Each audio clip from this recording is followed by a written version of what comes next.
se oye bien fuerte, por allá no se oye tan fuerte, así que por eso me sorprendió el sonido. Yo le doy la gloria al Señor porque puedo estar en este momento aquí con ustedes. Le agradezco a los pastores de la Iglesia Bíblica Metropolitana esta oportunidad de exponer la palabra del Señor y el consejo de nuestro Dios.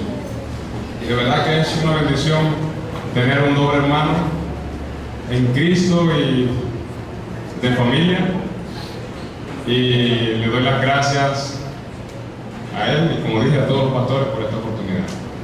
Romanos 11. Yo quiero que lo busquen en su Biblia, por favor.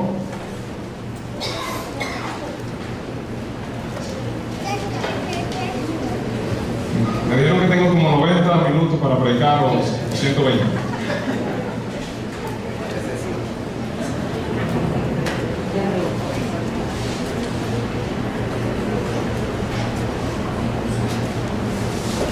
Vamos a orar. Amado Padre, te damos las gracias, la gloria y la alabanza. Gracias por dejarnos, Señor, las Escrituras. Tu santa palabra, que es el tesoro más grande que cualquier ser humano puede tener. Gracias por dejarnos el libro de Romanos. Gracias por mostrarnos en él la salvación por medio de la fe en Jesucristo únicamente.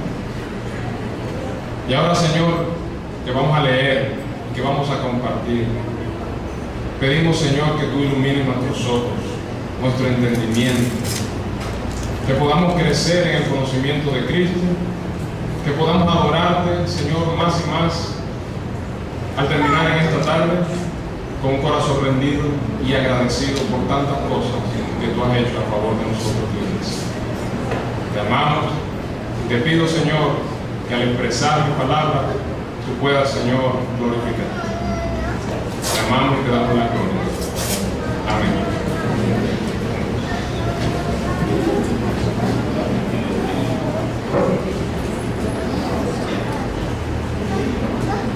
Déjame un momento.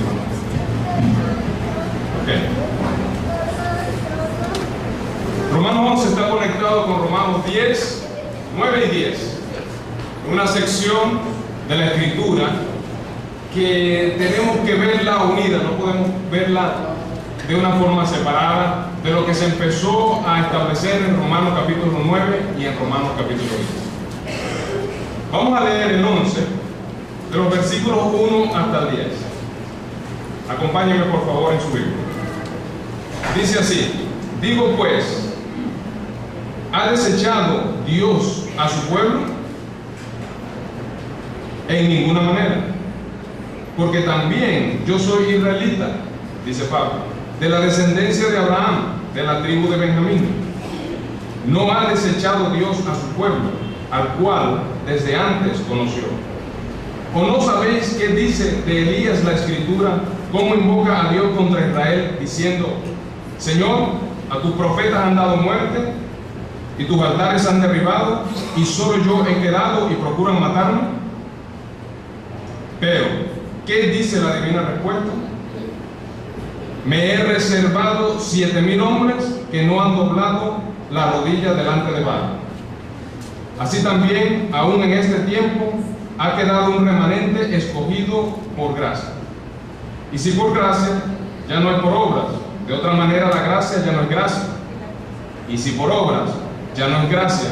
De otra manera, la obra ya no es obra. ¿Qué pues? Lo que buscaba Israel no lo ha alcanzado, pero los escogidos sí lo han alcanzado, y los demás fueron endurecidos.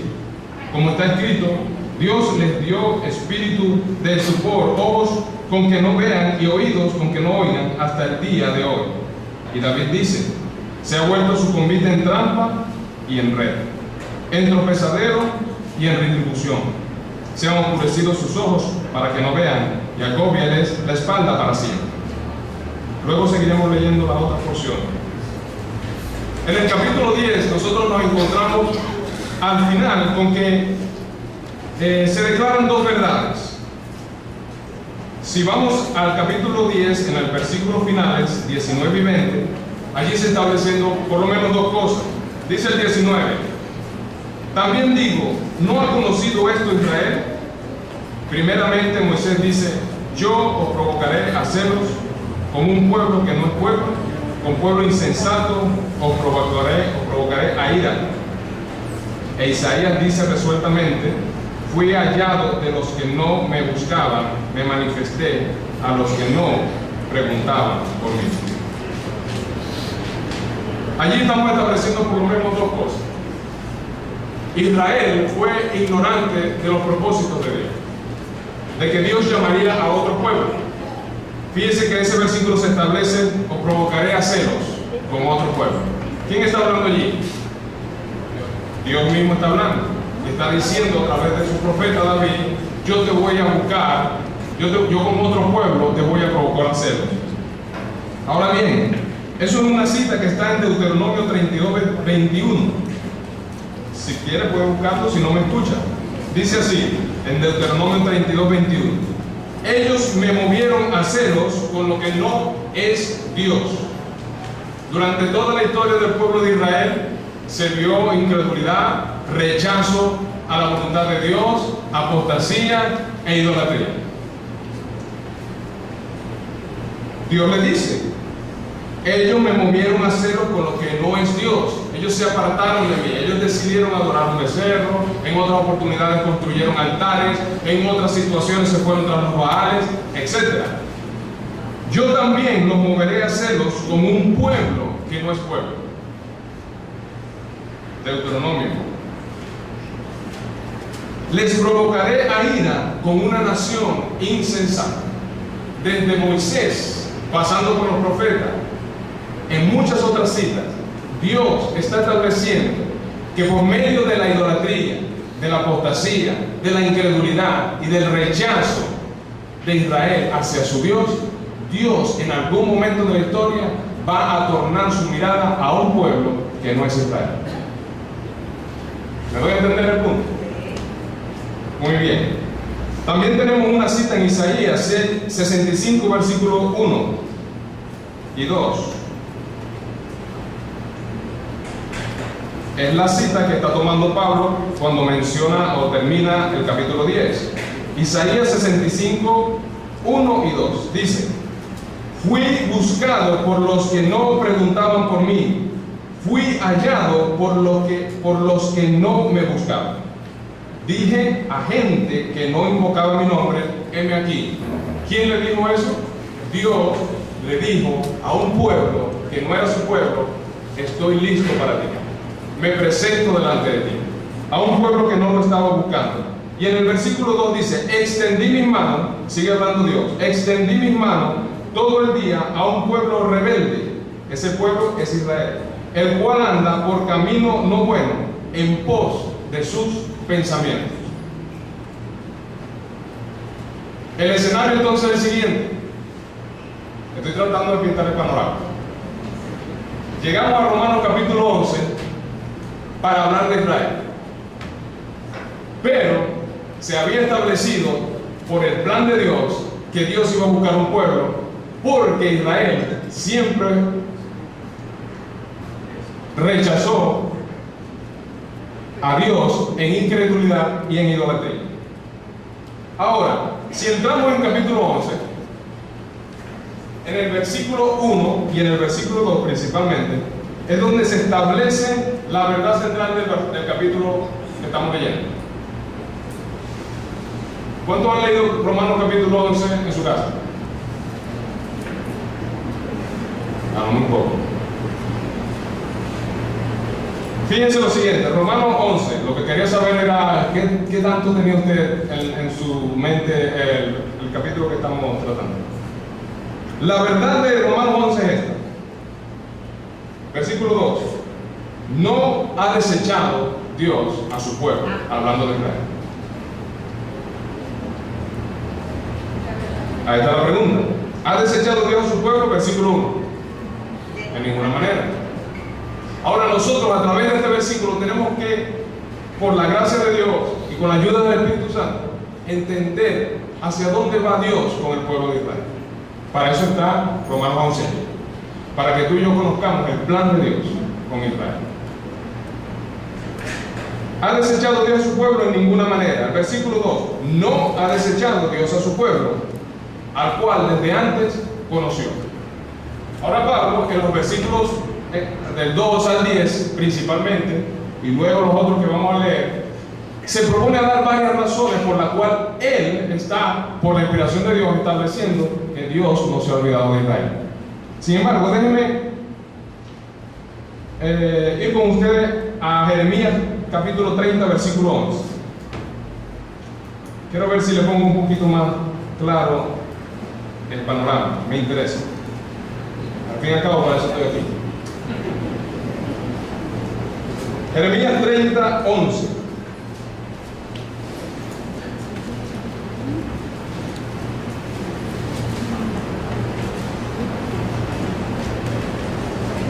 Jeremías 30, capítulo 30, versículo 11.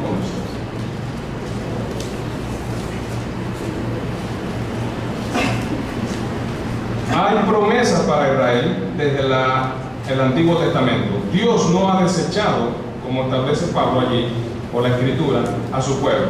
Pero vamos a ver cuáles son esas promesas que Dios le hizo, por lo menos algunas citas. Jeremías 30, 11 dice: porque yo estoy contigo para salvarte, dice Jehová, y destruiré a todas las naciones entre las cuales te esparcí. Pero a ti no te destruiré, sino que te castigaré con justicia, de ninguna manera te dejaré sin castigo. Entonces, aun cuando fue rebelde el pueblo, fue contradictor, merece el castigo de Dios y Dios le da el castigo, Dios no lo quiere destruir. También en Jeremías 31, allí al ladito, Jeremías 31, versículos 35 al 37, dice así: así ha dicho Jehová, que da el sol para luz del día, las leyes de la luna y de las estrellas para luz de la noche, que parte el mar y braman sus ondas, Jehová de los ejércitos es su nombre. Si faltaren estas leyes delante de mí, de las cuales hablo el 35, dice Jehová, también la descendencia de Israel faltará, para no ser nación delante de mí eternamente. ¿Me comprenden? ¿O comprenden lo que acabamos de leer?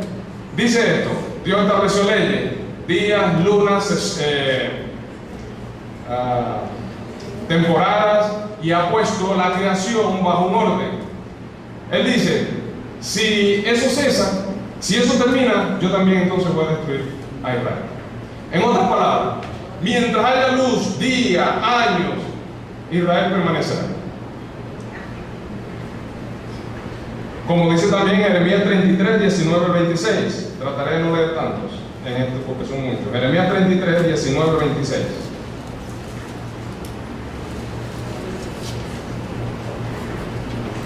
Vino palabra de Jehová a Jeremías diciendo: así ha dicho Jehová, si pudieres invalidar mi pacto con el día y mi pacto con la noche, de tal manera que no haya día ni noche a su tiempo, podrá también invalidarse mi pacto con mi siervo David, para que deje de tener hijo que reine sobre su trono, y mi pacto con los levitas y sacerdotes, mis ministros. Como no puede ser contado el ejército del cielo, ni la arena del mar se puede medir, así multiplicaré la descendencia de David, mi siervo, y los levitas que me sirven. Dios tiene un plan, Dios tiene un propósito. Hay un espacio todavía para Israel. Nosotros somos la iglesia y vamos a entrar a ver qué fue lo que hizo Dios para que nosotros apareciéramos en el escenario, y también qué es lo que Dios está pensando con el pueblo de Israel. Si volvemos a Romanos capítulo 11, hay una parte muy bonita en el versículo 2 que dice: a los que antes conoció. Romanos 11 dice: no ha desechado Dios a su pueblo, al cual desde antes conoció. Hay una cita muy linda también que habla en Romanos 8:28, que dice: sabemos que los que aman a Dios, todas las cosas les ayudan a bien, esto es, a los que conforme a su propósito son llamados, porque a los que antes conoció, también los predestinó para que fuesen hechos conforme a la imagen de su Hijo. Hermano, es muy interesante esa frase, esa palabra, conoció. Le voy a decir por qué. Desde allí se está reflejando, en esa frase se está reflejando lo que nosotros vimos en Romanos capítulo 9 y capítulo 10. Dios hace el llamado y Dios es el que hace la elección. Cuando en la Escritura, en este versículo, en el otro de Romanos y en algunos otros, se habla de que Dios te conoció, está hablando de que Dios hizo una elección propia, predeterminada. Él la tomó. ¿Cuál fue esa decisión? Esa fue una decisión de derramar su amor sobre ti, sobre mí, sobre nosotros, y de establecer una relación íntima contigo. Y eso sucedió según Efesios capítulo 1, antes de la fundación del mundo. No puedo ir porque tengo el micrófono. No, si lo saco me ven que me está temblando la mano.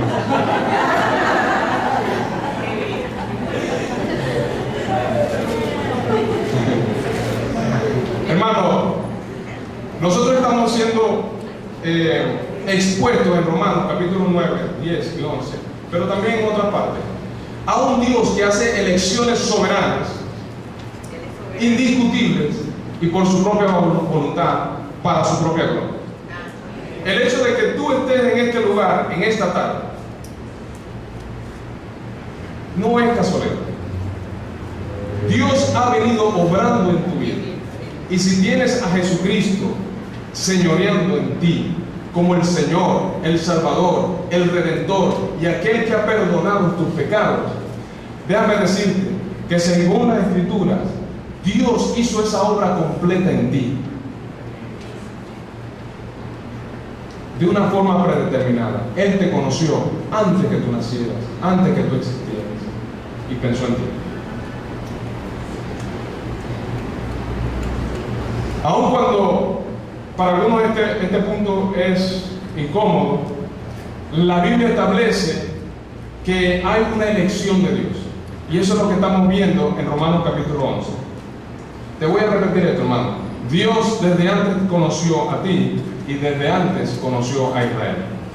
Y la elección que Él tuvo la hizo en sí mismo, no por ninguna obra de justicia que nosotros hubiésemos hecho de parte de nosotros.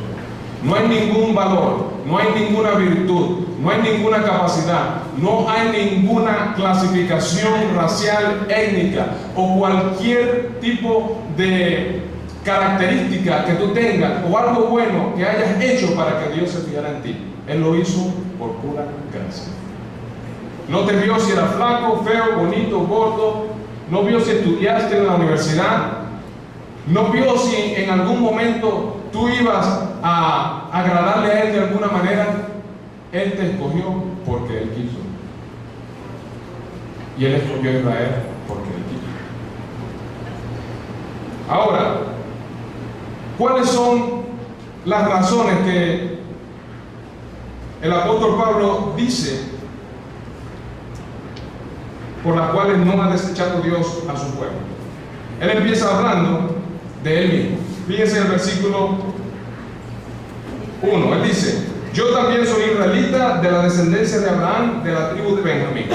Él está diciendo: Dios no ha desechado a Israel porque yo mismo soy israelita. La palabra desechado es que Dios los expulsó. Dios no quiere saber nada con ellos. Dios los ha sacado del plan totalmente. Pablo está respondiendo: no ha hecho eso Dios. Hay una parte, hay un plan, hay todo un lugar para ello. Te lo voy a demostrar. Dice él: yo soy israelita, yo soy de la tribu de Benjamín, yo tengo esta característica, y yo mismo soy israelita, pero he venido a ser convertido a la fe de Cristo. El otro argumento que dice Pablo es el siguiente. Empieza a hablar de Elías y dice esto: ¿no sabéis qué dice de Elías la Escritura? ¿Cómo invoca a Dios contra Israel diciendo: Señor, esto ha pasado, han matado a tu profeta, yo soy el único que queda aquí, procuran matarme? Pero el Señor le responde: yo me he reservado 7,000. ¿Quién se lo reservó? ¿Quién se lo reservó? Dios. Dios mismo se lo reservó.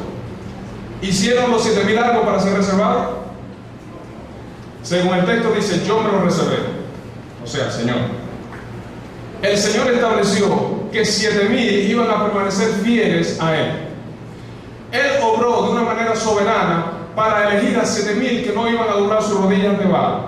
Elías creía que era el único. Dios le dijo, tengo un remanente. Y Dios, a través de la historia bíblica, ha trabajado con remanentes. Dios se ha, desde los jueces, desde la historia que nosotros vemos en el Antiguo Testamento, Dios, aunque su pueblo ha sido infiel, aunque su pueblo se ha rebelado, ha sido rebelde y contradictor, siempre ha habido un remanente de Israel que ha sido fiel a Jehová. Y usted lo puede ver en la historia bíblica, leer el Antiguo Testamento, puede estar claro y puede confirmar esto que le estamos diciendo, y que el mismo Pablo está estableciendo como un argumento para que usted vea que no ha desechado Dios. Dios se guarda un grupo, un pequeño grupo, un remanente siempre, que le es fiel. Dice, me he reservado 7,000 hombres que no han doblado la rodilla delante de Baal. Así también, aún en este tiempo, ha quedado un remanente. Está establecido en ese versículo. Ha quedado un remanente. ¿Cómo es remanente? Escogido por gracia.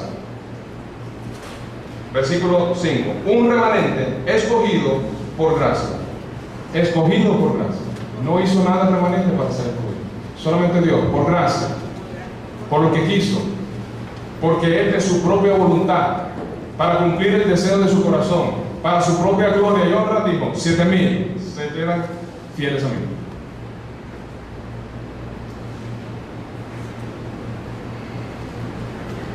Entonces ese es el segundo argumento que usa el apóstol Pablo. Y luego pasa a un tercer argumento. Y aquí es donde a veces se nos complica la situación. En el versículo 7. ¿Qué pues? Lo que buscaba Israel no lo alcanzaron. Pero ¿quiénes? Los escogidos sí lo han alcanzado. Y los demás fueron endurecidos.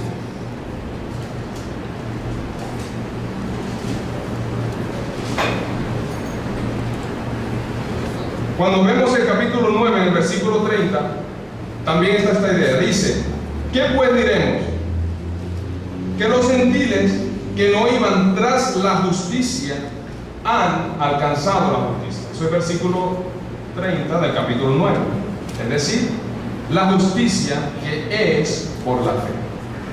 Mas Israel, que iba tras una ley de justicia, no la alcanzó. Eso es Romanos 9:30, como le digo.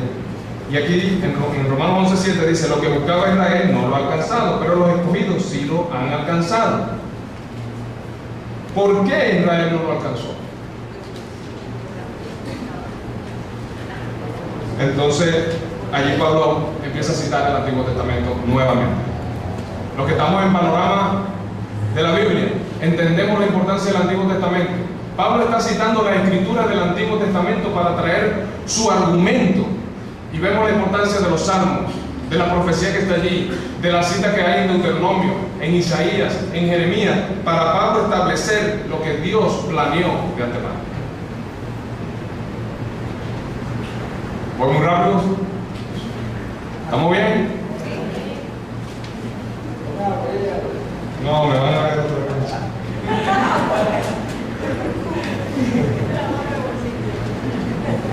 Hermano, lo que estoy tratando de compartir con ustedes es que hay por lo menos 3 razones que Dios no ha desechado a su pueblo. Y estoy tratando de limitarme bien exclusivamente al texto bíblico, para que no sea una cosa, para que usted vea que no es una cosa que yo estoy inventando. El asunto es que Dios, en el capítulo 11 de Romanos, está establecido, no he desechado a mi pueblo. Entonces nosotros tenemos que entender el plan de Dios y la bendición de venir estudiando Romanos capítulo a capítulo. Voy a tratar de ilustrar bastante. Ahora bien, Israel ha sido endurecido, ha sido puesto a un lado, no ha sido desechado de manera completa, pero sí se ha puesto a un lado. Dios puso a un lado a Israel. Dios lo apartó Dios puso un endurecimiento en el pueblo de Israel, pero quedó el remanente. Ahora, ¿por qué? Vea lo que dice ahí en el versículo 8. Está escrito. ¿Qué es lo que está escrito? Dios les dio espíritu de estupor, ojos con que no vean y oídos con que no oigan, hasta el día de hoy. Usted se encuentra con citas y textos en Mateo que, hablando de parábolas, ellos tienen ojos, pero no ven, tienen oídos, pero no entienden. ¿Por qué? Dios endureció a Israel, en parte. Hay un remanente que es escogido por gracia, que siempre Dios se lo guarda. Pero Israel está pasando por un endurecimiento que es parcial, que es temporal y que tiene un propósito. Ya vamos para allá. Ahora bien, cuando nosotros hablamos de endurecer, a veces podemos complicarnos o pensar mal. ¿Quiere decir que Dios es malo para tapar el corazón de una persona y ponerle incredulidad para que no se salve? ¿Es eso lo que significa ese endurecimiento del cual estamos hablando? No. Hermano, a veces nosotros pensamos así. Y cuando la Escritura dice en Éxodo, Dios endureció el corazón de Faraón, pensamos a veces que Dios le tapó el corazón de Faraón y dijo, tú no vas a entrar en mi reino aunque tú quieras. Dios no es malo, Dios es bueno. Lo que está pasando en la Escritura es lo siguiente. Dios ve el pecado de Israel. Dios ve el rechazo de Israel. Dios ve su incredulidad. Dios ve la rebeldía. Y Dios de manera constante, continua y amorosa ejerce su influencia para tratar de detenerlo, enviando profetas, enviando alertas, enviando situaciones para traer a su hijo Israel, a su pueblo, de vuelta al camino en el cual le estableció. Pero muchas citas en la Biblia dicen, pero por tu dureza de corazón, por la cerviz tuya. ¿Qué es lo que pasó? Siempre fue un pueblo rebelde y contradictorio. Entonces Dios hace un enjuiciamiento, aplica su justicia y establece un juicio. Y el juicio es el siguiente: Él se aparta del camino, Él quita la influencia divina y poderosa que Él tiene y deja a ese obstinado corazón seguir adelante para que se estrelle. No es que Dios es malo endureciendo. Cuando dice endureciendo es, ¿tú quieres seguir eso? Sí. Es como si Dios hiciera así. No quieres nada conmigo, no te quieres arrepentir, no quieres venir a mí, no quieres probar las riquezas de mi benignidad, están pasando por alto mis advertencias. Lento para la ira, grande en misericordia, pero fuego consumidor. Dios se aparta y deja que se estrelle. Entonces no es que Dios es malo, es que Dios vio el pecado, Dios insistió en su bondad, pero fue rechazado constantemente y Dios le dije, te endurezco el corazón. O sea, en otras palabras, dejo que pase en tu maldad, sigue adelante. Les voy a poner un ejemplo en eso. Creo que lo tenía por aquí. Bueno. Romanos 1, ¿se acuerdan? 26 o 24, 26 y 28. Romanos 1, 24. Por lo cual también Dios lo entregó a la inmundicia en la concupiscencia de sus corazones, de modo que deshonraron entre sí su propio cuerpo. Dios lo entregó. ¿Es malo Dios?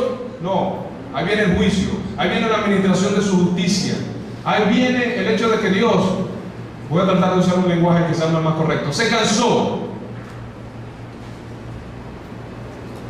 y aplicó su justicia. Te entrego. Eso está establecido ahí en Romanos capítulo 1. En versículo 26, Dios nos entregó a pasiones vergonzosas. Dios otra vez nos entregó. Y el capítulo 8, el versículo 28 dice, como ellos no aprobaron tener en cuenta a Dios, Dios los entregó a una mente reprobada para hacer cosas que no convienen. Entonces, cuando hablamos del endurecimiento parcial, temporal y con un propósito que Dios tiene con Israel, no es que Dios de repente se levantó un día y dijo, ok, ahora voy a endurecer al pueblo. No, Dios vio el pecado, Dios vio la rebeldía. Y le voy a decir otra cosa: Dios vio que rechazaron a su Mesías y lo endureció, pero se guardó un remanente escogido por gracia. Entonces, vea lo siguiente, amado hermano: el endurecimiento de Israel es parcial, el endurecimiento de Israel es temporal, el endurecimiento de Israel es con un propósito. Y en el capítulo 11, en el versículo 9 y 10, 8, 9 y 10, le voy a decir, hermano, Pablo está usando o está citando la Escritura para establecer el hecho de que ellos fueron endurecidos. O sea, no es que yo estoy diciendo que el pueblo de Israel fue endurecido. No, el asunto es que Pablo está diciendo aquí: Dios les dio espíritu de estupor. Esas son citas de varios pasajes del Antiguo Testamento. Estupor, que no conozcan, que no entiendan, que no vean, que no perciban. ¿Por qué hace Dios eso? Bien, Romanos 11. Para eso está Romanos 11. ¿Por qué? ¿Cuál es el propósito? ¿Qué desea hacer Dios? ¿A dónde quiere llegar?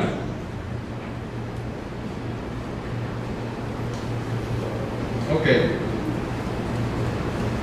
El endurecimiento de Israel es temporal. Voy a tratar de seguir adelante y vamos a leer ahora el texto del capítulo 11, del verso 11 hasta el 24. ¿Me puede acompañar? No se me duerma, hermano. Y me avisen cuando me quedan. ¿Cuánto me quedan? Digo pues, versículo 11: ¿han tropezado los de Israel para que cayesen? Otra pregunta semejante al versículo 1. En ninguna manera, pero por su transgresión vino la salvación a los gentiles para provocarles a hacer. Y si su transgresión es la riqueza del mundo y su defección o fracaso la riqueza de los gentiles, ¿cuánto más su plena restauración? Porque a vosotros hablo, gentiles, por cuanto yo soy apóstol a los gentiles, honro mi ministerio. Por si en alguna manera pueda provocar a celos a los de mi sangre y hacer salvos a algunos de ellos. Porque si su exclusión es la reconciliación del mundo, ¿qué será su admisión sino vida de entre los muertos? Si las primicias son santas, también lo es la masa restante. Y si la raíz es santa, también lo son las ramas. Pues si algunas de las ramas fueron desgajadas y tú, siendo olivo silvestre, has sido injertado en lugar de ellas, y has sido hecho participante de la raíz y de la rica savia del olivo, no te jactes contra las ramas, y si te jactas, sabe que no sustentas tú a la raíz, sino a la raíz a ti. Pues las ramas, dirás, fueron desgajadas para que yo fuese injertado. Bien, por su incredulidad fueron desgajadas, pero tú por la fe estás en pie. No te ensoberbezcas, sino teme. Porque si Dios no perdonó a las ramas naturales, a ti tampoco te perdonará. Mira pues la bondad y la severidad de Dios. La severidad ciertamente para los que cayeron, pero la bondad para contigo si permaneces en esa bondad. Pues de otra manera tú también serás cortado. Y aún ellos, si no permanecieren en incredulidad, serán injertados, pues poderoso es Dios para volverlos a injertar.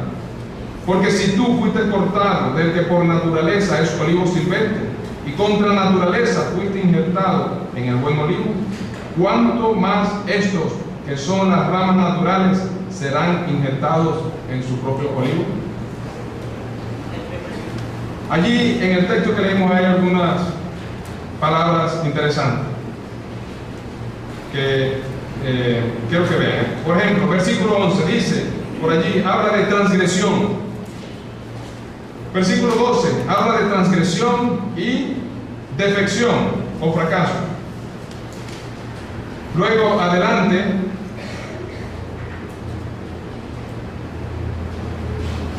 dice en el 23, incredulidad. Y todas esas palabras están siendo aplicadas al pueblo de Israel. Su transgresión, su fracaso, su incredulidad. El fracaso de Israel en el plan redentor de Dios fue, como le dije, que rechazaron a Jesucristo y fueron incrédulos ante la manifestación del Mesías, Jesucristo, para ellos. Lo rechazaron. Allí tropezaron. Como dice en el versículo 11, digo pues, ¿han tropezado los de Israel para que cayesen? En ninguna manera. La palabra, que los que estudian un poquito más y se meten de fondo allí, dice que esa pregunta es, ¿tropezaron? Sí, es verdad, tropezaron. Pero cayeron, y la palabra cayeron es, cayeron para que fueran destruidos y no se levantaran más. Entonces la misma respuesta que nos da el apóstol dice, en ninguna manera.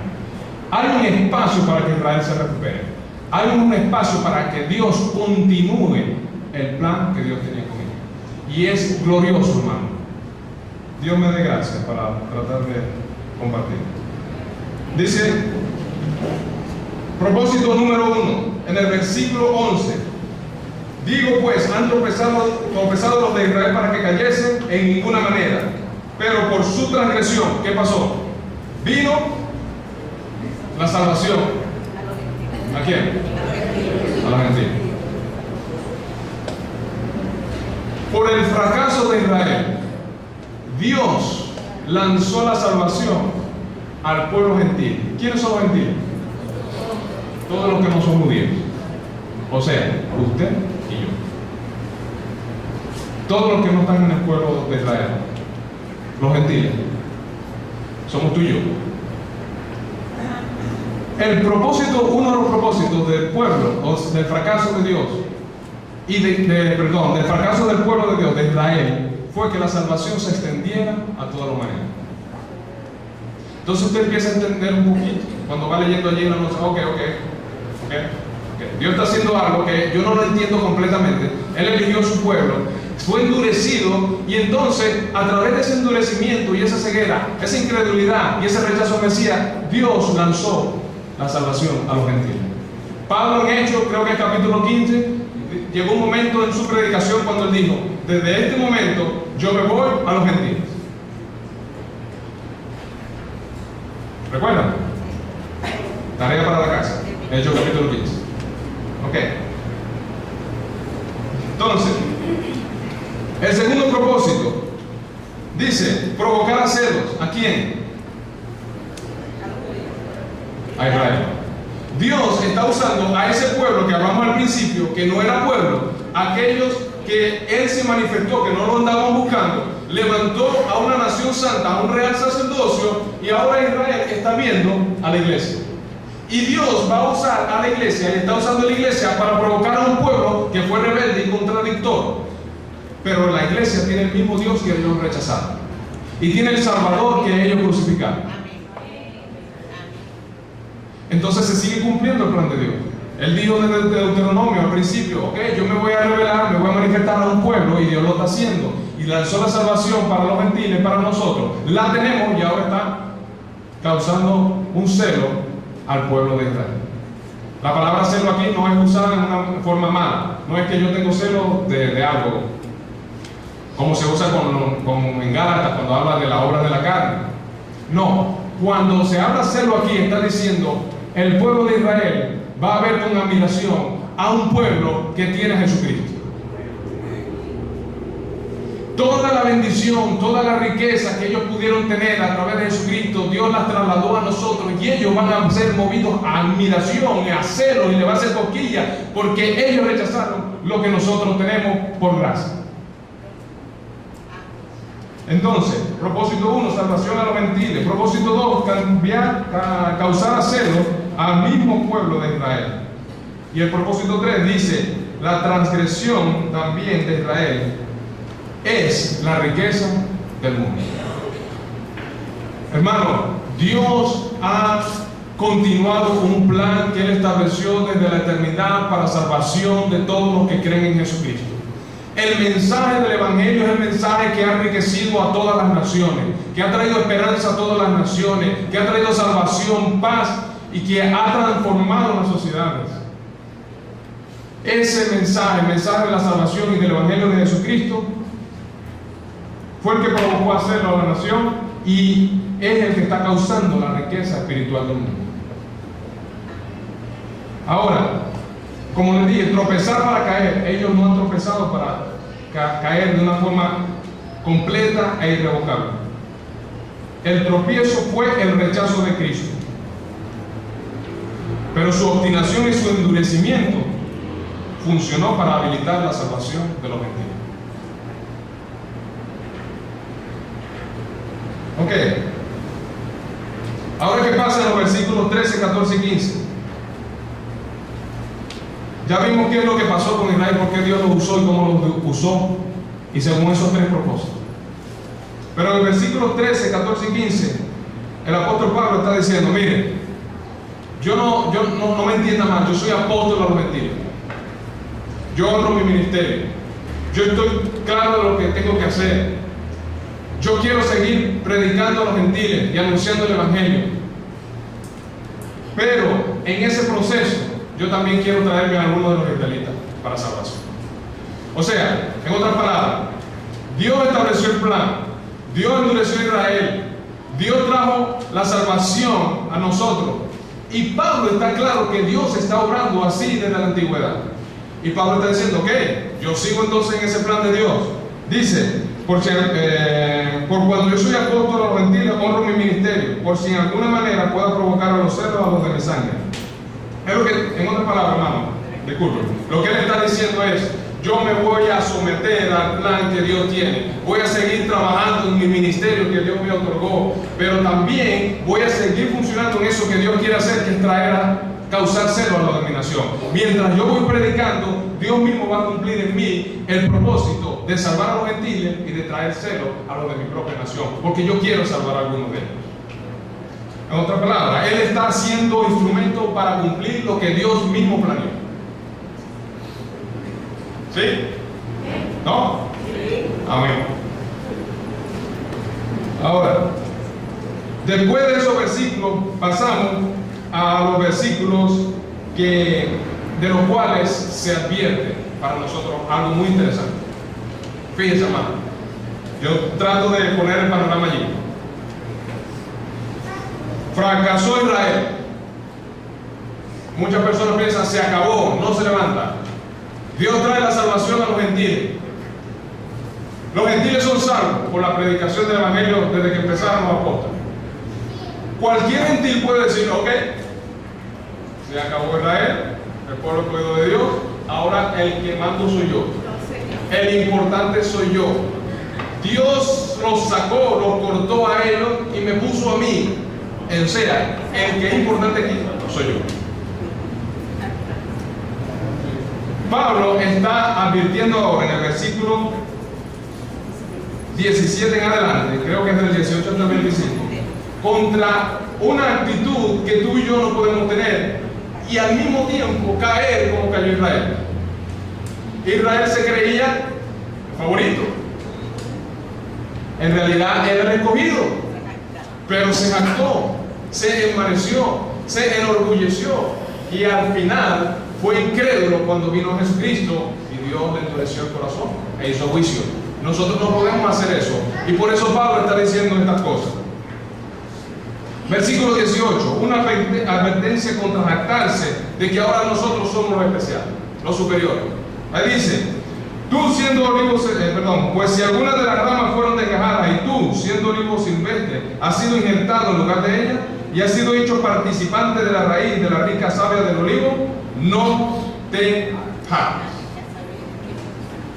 Contra las ramas. ¿Quién era la rama? Israel. ¿Ok? O sea, no podemos jactar. El mandato bíblico: no te puedes jactar. Si es verdad, Dios te trajo la salvación, gloria a Dios. Dios te dio a Cristo, Dios te perdonó los pecados, pero no te da oportunidad para jactarte.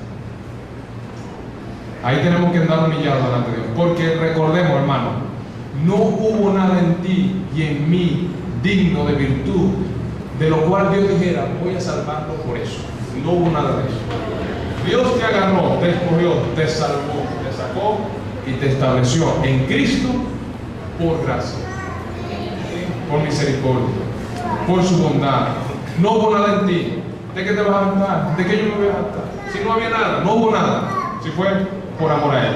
Si yo me jacto, yo le estoy quitando la gloria a Dios. Yo estoy diciendo que hubo algo en mí por la cual Dios me tenía que salvar, escoger. Y le estoy quitando la gloria. Pero si yo me humillo y le digo, Señor, todo lo hiciste tú por mí, todo lo debo a ti, tú eres mi Salvador. Yo estoy rindiendo mi corazón, alma, cuerpo, espíritu a Él para darle la gloria por siempre y vivir humillado delante de Él. Por eso Pablo dice, no te jactes. Además advierte de otra cosa, dice, contra el orgullo, versículo 20, dice, bien, por su incredulidad, la de Israel, ellos fueron desgajados, fueron sacados del olivo cultivado, pero tú por la fe estás en bien, no te ensoberbezcas. O sea, no te jactes, no te ensoberbezcas, sino teme. ¿Qué era lo que estaba tratando de explicarte? Cuando tú temes, no es que tienes que estar temblando delante de Dios, o temblar así como estaba temblando si agarró el vaso de agua. Es que tú tienes que vivir en una reverencia amorosa a Dios. Tú tienes que estar rendido. Y, hermano, eso es una de las cosas que Pablo está tratando de establecer desde el Romanos capítulo 1. Todo esto es porque Dios quiso. Tu salvación es porque Dios quiso. Porque Él la hizo, Él la completó, Él te la llamó, Él obró en ti. Él puso arrepentimiento en tu corazón. Te dio la fe para arrodillarte delante de Él y rendirte ante Cristo. Dice que ese temer es una amorosa reverencia por la gracia dada a los gentiles. Entonces no podemos equivocarnos y salir de esa gratitud, salir de un corazón humillado, agradecido, para montarnos en una jactancia o en una soberbia o en un orgullo que desagrada a Dios y por el cual también Dios rechazó de manera parcial, temporal a Israel. En el versículo 25 habla de: porque no quiero, hermanos, que ignoréis este misterio, para que no seáis arrogantes. Entonces nos advierte ante la jactancia, ante la soberbia, ante la arrogancia. Hermanos, nosotros, gentiles, no somos superiores al fracasado Israel. Sí, es verdad, fracasaron, transgredieron, rechazaron a Cristo y fueron incrédulos. Pero eso no nos da a nosotros un nivel de superioridad espiritual o una superioridad de posición para decirle ahora que ellos son nada y que nosotros somos superiores. Ahora, después de que se nos advierte, en esta parte del texto hay una promesa. En el versículo 23. En el versículo 22, hermano, perdón. Dice: mira pues la bondad y la severidad de Dios. ¿Para quién fue la severidad? Ciertamente para los que cayeron, pero no de manera definitiva. Pero la bondad para contigo, si permaneces en esa bondad. Ahora no quiero que tengan miedo. Oh, si permanezco con eso, ¿será que puedo salir? Allí es donde cobra peso el llamado de Dios. Hermano, vean, una vez lo escuché de esta manera gráfica.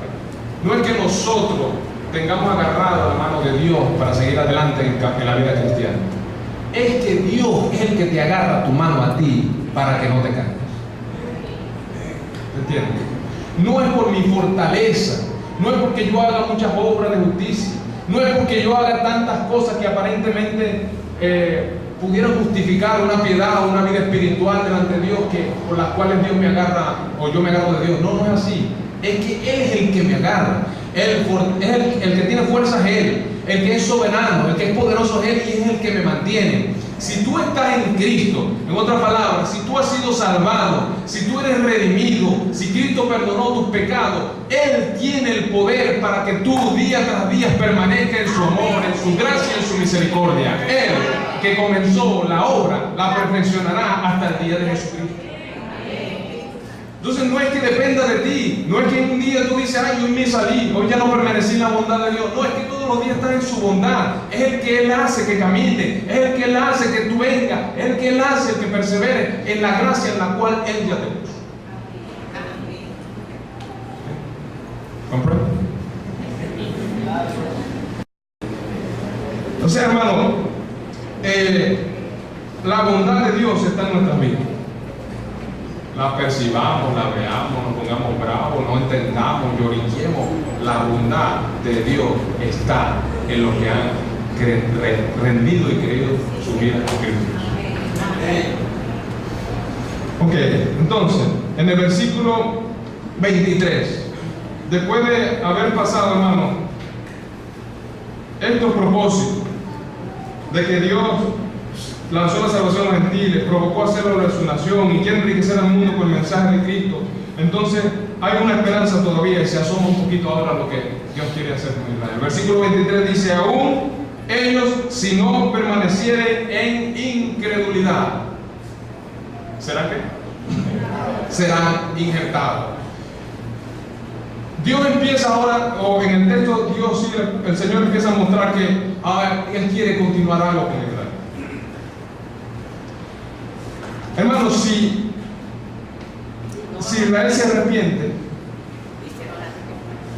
hay un propósito y serán reinjertados en el plan de Dios. Ahora tendríamos que estudiar un poquito más qué es lo que va a pasar acá. Tenemos que revisar otras cosas. ¿Cuándo va a pasar eso? ¿Qué es lo que Dios va a hacer para ahora, de una manera similar, terminar con los gentiles y reanudar el trabajo con Israel? Entonces, estoy tratando de que no se me pierda en el hilo del texto, en lo que está hablando el capítulo 11. Vean lo siguiente, verso 25. Porque no quiero, hermanos, que ignoréis este misterio, para que no seáis arrogantes en cuanto a vosotros mismos, que ha acontecido a Israel endurecimiento en parte. O sea, yo no estoy inventando eso. Ahí dice que el endurecimiento de Israel es en parte. Hasta que haya que entrado la plenitud de los gentiles. En el plan, en el propósito de lo que Dios se ha dispuesto a hacer desde siempre, Él estableció que hay un número de personas de los gentiles que va a entrar en su reino. Yo no sé cuántas son, eso no lo dice. Pero va a llegar un momento que dice la plenitud de los gentiles, que entren en el reino todos los gentiles que Él escogió que entraran. Entonces el endurecimiento de Israel es temporal, porque cuando suceda eso que está mencionando allí, que entre toda la plenitud de los gentiles, se acabó el endurecimiento de Israel y Dios retoma su acción y su plan con él.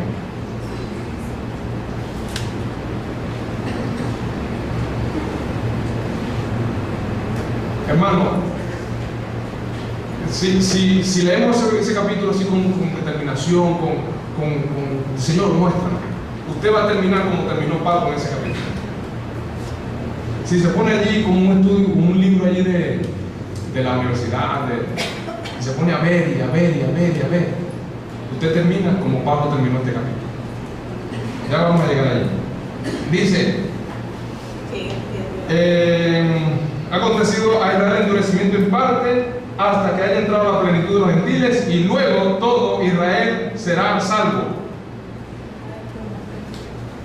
Esas palabras son un poquito controversiales, pero Dios está diciendo que lo que Él va a hacer con Israel va a ser tan notorio que la gran cantidad del pueblo de Israel va a ser salvado. No dice que va a ser totalmente, del 1 a los 5, a los 10, a los 15, a los 20 millones de habitantes que tenga Israel va a ser salvado. No, que gran cantidad del pueblo va a haber una salvación, va a haber una grandeza. Por eso Él decía en los versículos anteriores, en el versículo 12, cuánto más su plena restauración causará la riqueza del mundo, la restauración de Israel. Eso es el versículo 11. Entonces, y luego todo Israel será salvo. Como está escrito, vendrá de Sión el libertador, que apartará de Jacob la impiedad, y este será mi pacto con ellos, cuando yo quite sus pecados. Hermano, hay algunas cosas en estos versículos que tocan un poco a lo que va a pasar en el futuro y a la manera como Dios va a terminar el trabajo con los gentiles, va a comenzar a recomenzar, a reanudar con el pueblo de Israel. Las personas que saben un poquito más que yo dicen que el momento en el cual se haya completado la plenitud de los gentiles va a ser el momento del rapto de la iglesia. Y entonces Dios va a sacar a su iglesia y va a establecer nuevamente el trabajo con Israel y va a seguir lo que Él comenzó con ellos.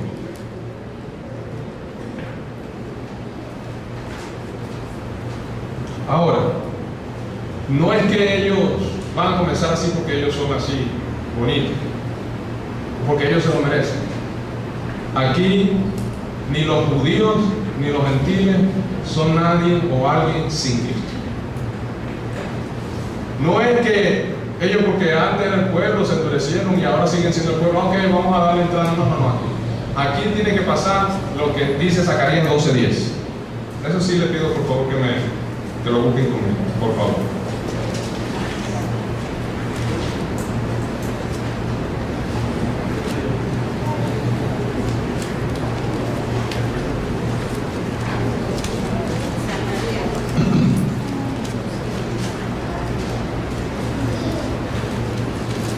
Zacarías 12:10.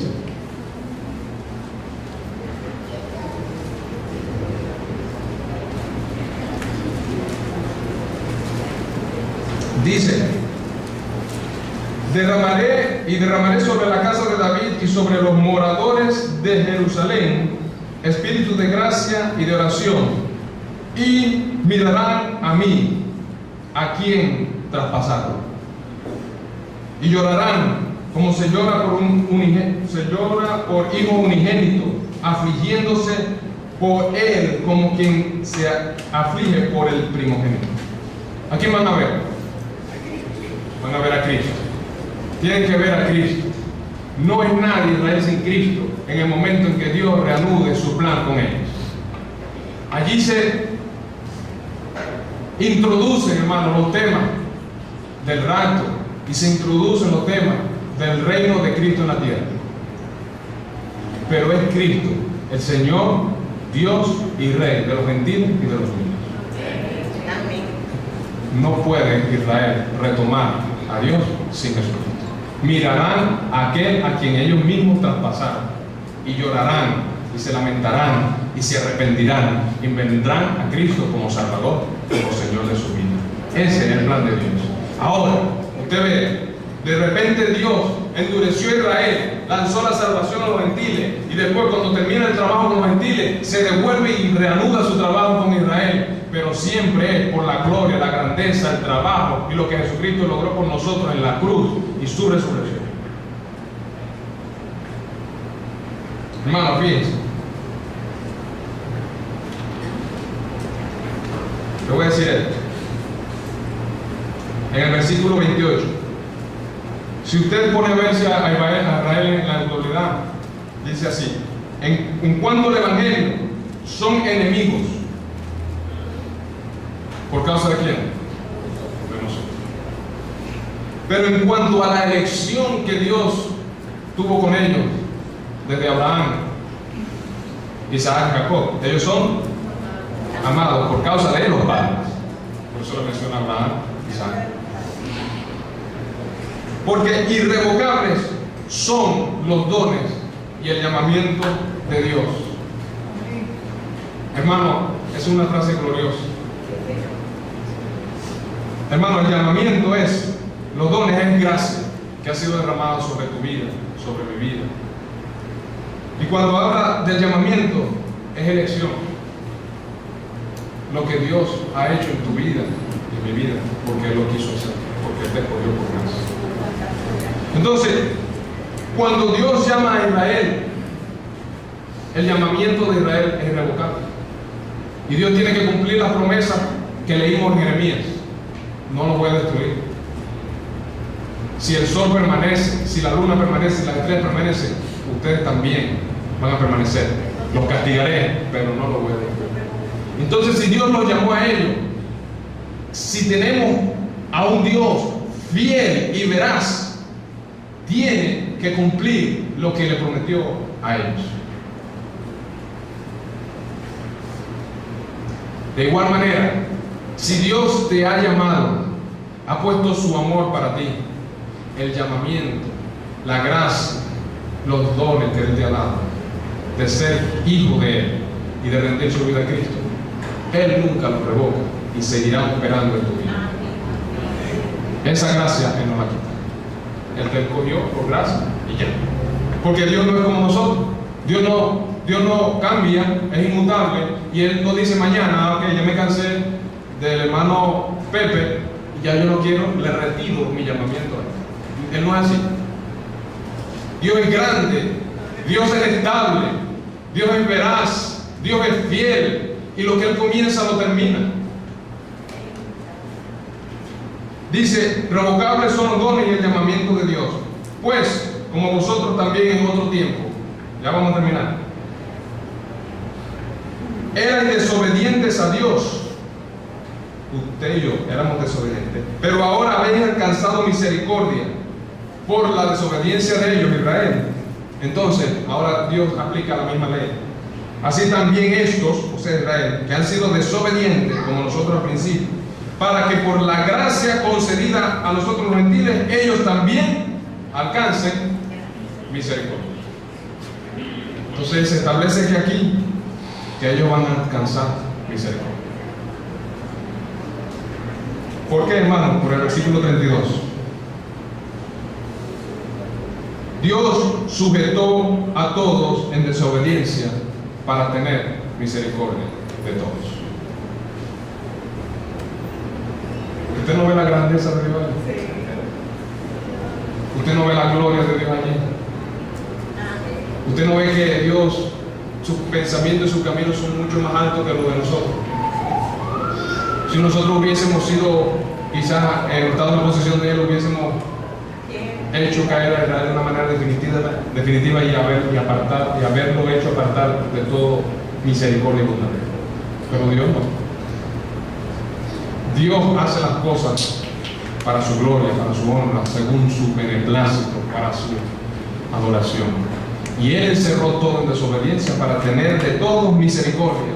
Entonces usted puede levantar sus manos, su corazón, su adoración a Dios cuando vengamos nuevamente a reunirnos juntos como iglesia de Cristo, decir, como dice el versículo 33, oh profundidad de la riqueza, de la sabiduría y de la ciencia de Dios, cuán insondables son sus juicios, inescrutables sus caminos. Qué Dios tan glorioso tenemos, qué Dios tan grande y tan majestuoso. Nuestro Dios es glorioso y grande. Dice allí el 34, porque ¿quién entendió la mente del Señor? ¿Quién fue su consejero? ¿O quién le dio a Él primero para que le fuese recompensado? Dios no le debe nada a nadie. Dios no me debe nada a mí. Dios no es víctima de lo que los hombres inventen. Dios es soberano, hace como Él quiere y establece y gobierna y hace con la historia de los hombres como Él quiere. Ese es nuestro Dios, quien nos ha llamado, como dice Romanos 1, para ser de Jesucristo. Hermano, vean lo siguiente. Dios quiso bendecir al mundo y esto salvar a todos, tener misericordia de todos. ¿Y esto para qué? Dice allí 36, porque de Él, por Él y para Él son todas las cosas. A Él sea la gloria por los siglos. Amén. ¿Es para Israel? No. ¿Es para la iglesia? No. Es para Él. Porque por Él, para Él, de Él, por Él, para Él son todas las cosas. A Él sea la gloria. Entonces, todo lo que Dios va a hacer, todo el trabajo de Dios con Israel, con nosotros, la iglesia, hermano, es para que al final el único Dios soberano y eterno se lleve la gloria por estos dos pueblos que fueron unidos en Cristo Jesús, como dice la carta apostólica. Glorificar a Dios por estos atributos, hermano, su soberanía, porque Él hace como Él quiere, por su integridad, porque Él cumple sus promesas y las cumplirá con el pueblo. Hermano, si nosotros tenemos o vemos en la palabra que Dios no cumple sus promesas con Israel, nosotros estaríamos en un grave problema. Porque entonces, ¿cómo le vamos a predicar el evangelio a una persona y decirle que los pecados van a ser perdonados por este Dios que está airado, si ese mismo Dios que está airado y ofrece perdón no cumplió con el otro pueblo? Pero por cuanto tenemos un Dios que es íntegro, que es veraz, no como nosotros, entonces nosotros podemos decir: mi Dios reina, mi Dios es soberano, mi Dios gobierna y mi Dios cumple lo que promete. Por tanto, en todo esto que Pablo está poniendo, desde Romanos 1, 2, 3, 4, 5 y llegando hasta el 11, Pablo está diciendo: mira, nuestro Dios sí cumple, y el mensaje del evangelio, la salvación por la justicia, por la justificación a través de Cristo Jesús, ese mensaje que yo te traigo es un mensaje de un Dios veraz. Hermano, Dios sigue siendo Dios. Y el asunto principal aquí de Romanos, como dice Romanos 1, 16, 17, es la fe en Jesucristo. Es la salvación por la justicia y la justificación por medio de la fe en Jesucristo, de la cual se viene hablando y venimos disfrutando todos estos domingos en Romanos. Si serás insertado en la bendición de Dios, sea judío o gentil, en tanto creas en Jesucristo. Fuera de Él no hay nada. La veracidad de Dios se mantiene. Dios es verdadero, fiel hacia su pueblo Israel, garantizando que la justificación por fe para todo el que cree también es cierta. Él cumple su promesa. Y todo Dios lo encerró según su voluntad para su gloria. Dios es soberano, tiene el control de la historia, como les dije, y siempre merecerá la gloria y la adoración por los siglos.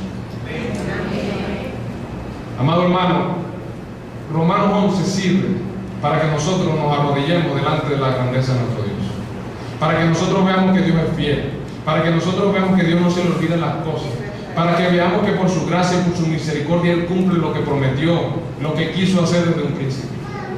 Romanos 11 no está allí para que nosotros hagamos así. No, Dios está, Dios muestra, Dios enseña, Dios nos muestra su palabra por su amor y su misericordia. Y para que terminemos como Él terminó, adorándole, dándole la alabanza, dándole la gloria y creyendo que nosotros estamos para adorarle, para servirle. Yo quiero invitar a los amigos que no tienen a Cristo como su Señor a pensar en este Dios que le hemos tratado de desplegar en esta tarde, al Dios que hace cosas gloriosas, que cumple, que es veraz, que transforma el corazón y que hizo una obra de amor, de redención, de rescate a través de Cristo. Si usted está aquí y usted no ha rendido su vida, usted no ha creído, usted sigue en pecado y sigue rechazando a Dios, nosotros en el amor de Dios le pedimos: considere a Jesucristo, considere su amor y considere la salvación que solo en Él hay.